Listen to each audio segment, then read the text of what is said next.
Hash hash story one. The cynical reporter. I was the most cynical reporter in the newsroom. I worked for a tabloid they called the newspaper of lies, and my job was to hunt for stories that sold.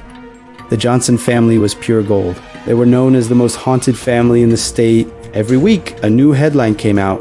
The Johnson cat floats. Grandma Johnson speaks Latin in her sleep. The house that cries blood.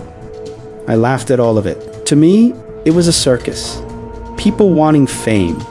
And I was there to expose the hoax. I went to their town with the mission of separating sensationalism from truth, but in my dictionary, the truth was that they were scammers. I arrived at the Johnsons' house, which was an old mansion, smelling of mold and mystery. The garden was abandoned. I knocked on the door and Mrs. Johnson answered. She didn't look like a horror star. She just looked like a tired woman with deep, dark circles who had already lost hope. I felt a tightness in my chest, but my professionalism told me to keep going. I spent 3 days inside with the camera on and the recorder in my pocket. I looked for wires, hidden speakers, any lighting tricks. I searched the attic, the basement, all the closets. I found nothing. Nothing physical that proved the setup, but I started to feel things. The room temperature would suddenly drop without explanation. I saw shadows moving in the corner of my eye, but when I turned, there was nothing. Mr. Johnson warned me. Miss, it's not a trick. It's just what lives here. I ignored him. I thought, it's fatigue, it's suggestion. The night of the fourth day changed everything. I was in the master bedroom, reviewing my photos. Suddenly, the radio that was off turned on by itself, hissing with loud static. I jumped from the chair, I unplugged it from the wall, and it stayed on, the static louder. I froze. I grabbed the flashlight and pointed it at the antique mirror on the dresser. I saw my reflection, and for a second, right behind me, I saw something else. It wasn't a shadow. It was a tall figure, shaped like a man, but made of dense, cold air. It had no face, but I knew it was looking at me. I smelled wet earth and sulfur. The air became heavy, as if I were underwater. The figure didn't move, but I heard it. A sound that seemed to come from inside my skull. A dry, hoarse whisper saying my name. That sound wasn't human. I didn't think about the story, the rays, or sensationalism.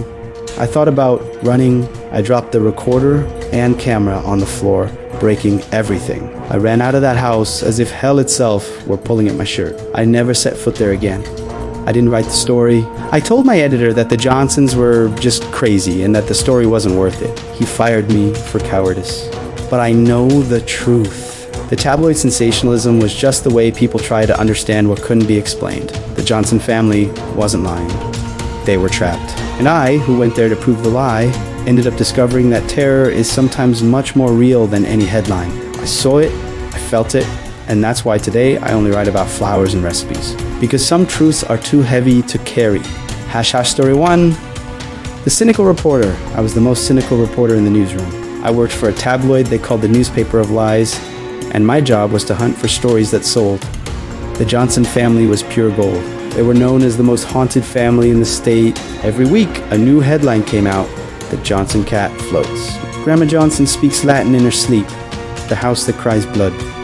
I laughed at all of it. To me, it was a circus. People wanting fame.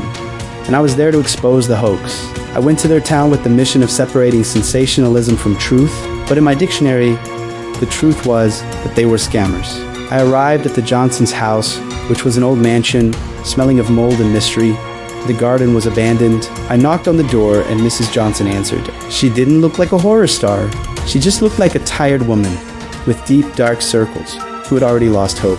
I felt a tightness in my chest, but my professionalism told me to keep going. I spent 3 days inside with the camera on and the recorder in my pocket. I looked for wires, hidden speakers, any lighting tricks. I searched the attic, the basement, all the closets. I found nothing. Nothing physical that proved the setup, but the possessed juror, I was there in the front row of the jury looking at Arne Johnson. That trial was madness. The prosecutor was laughing smugly, and the defense only talked about demons and possession. We thought, oh, here comes another flimsy excuse. But inside, I felt a chill. Arne looked like a ghost, thin, with sunken eyes.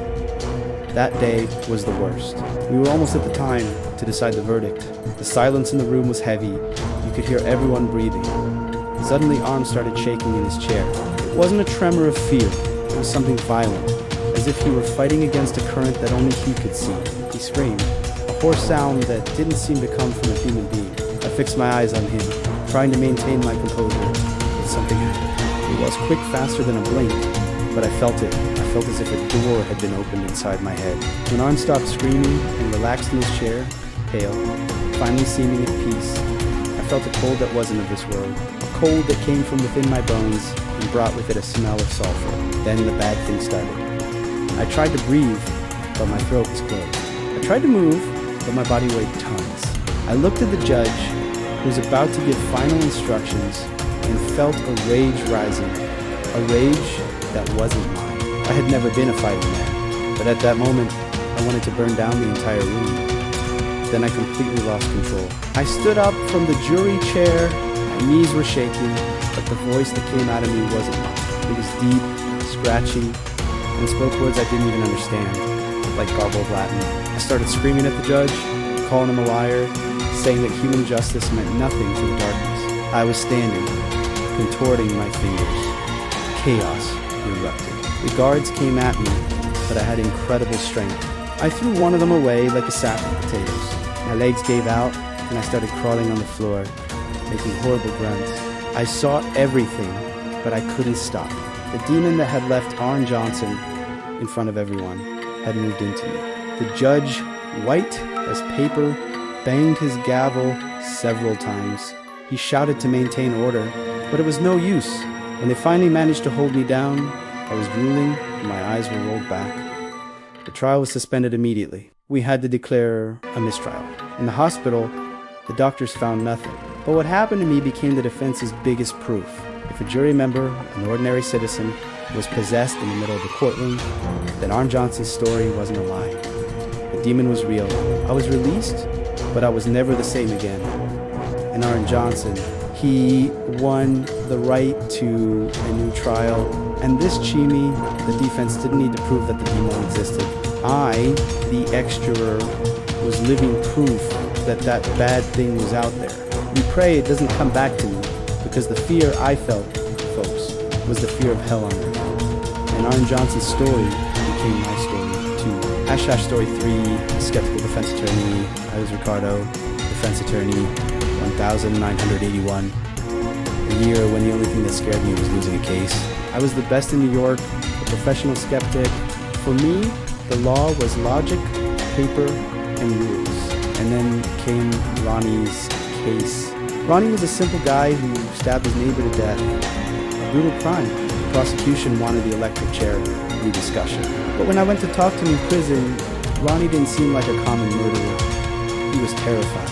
I didn't do it, doctor, he whispered, eyes wide. It was the thing that was inside me. I laughed. Of course, I laughed. Demonic possession. I studied at Harvard, not seminary. The standard defense would be insanity, but Ronnie wasn't hospital crazy. He was too convincing. Insanity wouldn't stop the electric chair. I had to do the unthinkable, prove possession. Imagine me, the rational lawyer, reading books about rituals and exorcisms. Me, who only believed in income tax and jurisprudence, looking for evidence of hell. I needed something that would make 12 jurors, mothers, and fathers believe that the devil had rented my client's body. The skepticism started to crack in the cell. Ronnie stopped eating. He spoke in tongues that sounded like vomit, and when I got close, I smelled something strong, like burnt gunpowder. Once, I swear on everything sacred, I saw his eyes turn yellow for a second, and the voice that came out was deep, hoarse, telling me to get out of there. It wasn't Ronnie's voice. I was scared. The trial became a circus. I called priests, psychiatrists who believed in entities. The prosecutor laughed at me, called me a charlatan, but I knew my only chance was terror. On the last day, I made the riskiest move of my career. I asked them to bring Ronnie close to the jury. He was tied up, trembling. I called the last witness, Father Michael, who had tried to exorcise Ronnie before prison. When Father Michael started praying in Latin, very quietly, Ronnie transformed.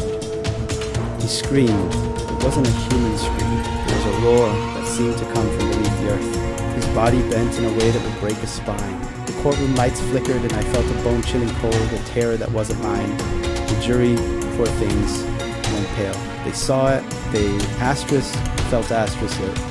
I didn't acquit Ronnie. Nobody was going to acquit a guy who killed someone. But the verdict was commitment to an institution for insanity, not the electric chair. I had proven possession, or at least I proved that the fear of the devil is stronger than the fear of the law. I saved Ronnie, but I lost my peace.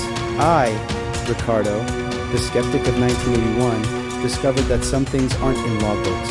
I don't know if the devil exists, but I know he was sitting in the gallery watching me that day. And since then, I don't sleep with the lights off. Never again.